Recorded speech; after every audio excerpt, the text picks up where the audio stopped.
I wanted to ask you a question. Why should people retain a foreclosure attorney anyway? What is that? When you retain a foreclosure attorney, what exactly does that mean? What would you do Good. for that person? Well, besides the working through the modification process or the short sale process, there's the legal process.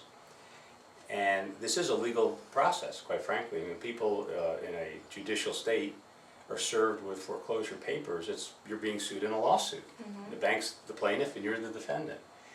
And what we do is part of a service we provide is that we answer the complaint, we go to court, we go to the hearings, and defend our client, try to buy time in certain circumstances, and sometimes we can even get aggressive depending on the situation. I'll give you one example where we had a client who was dealing with a very difficult institution, very well known to be difficult. All of these lenders have their own personalities and policies. And we ordered a forensic audit. Now, a forensic audit basically takes one's closing papers and it looks for violations of truth in lending or other mishaps that occur quite frequently in closing papers.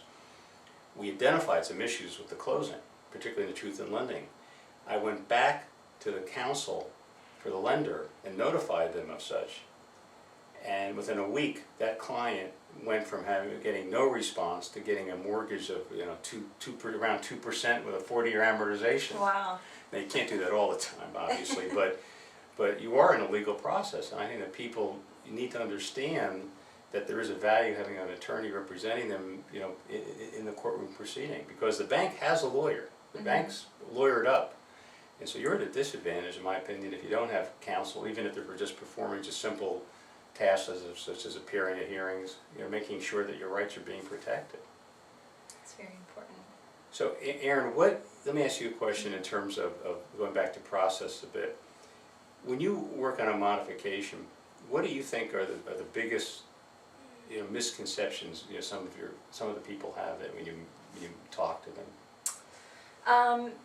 They think it's an easy, quick fix. They think it's a guarantee or Yeah, something? they think it's all a guarantee. They think that, because they've hired an attorney, that Right. we're gonna, fix their problems. And I like to think of it like us being a doctor. If you go to see a doctor and you have a problem, an illness, the doctor can't guarantee he's going to cure it for you, but he'll certainly try to, give you some medication and help you along the way. So I think that's the biggest misconception, is that it's a guarantee that their mortgage will be modified, their house will be saved. But we can't make any guarantees, but we'll certainly do our best to. We'll guarantee that we will work hard for them and do our best to save their home. And you've had experiences where people come in where they've dealt with non-attorneys or other services where they've paid money, and Mm-hmm. Yeah. What kind of stories do you hear?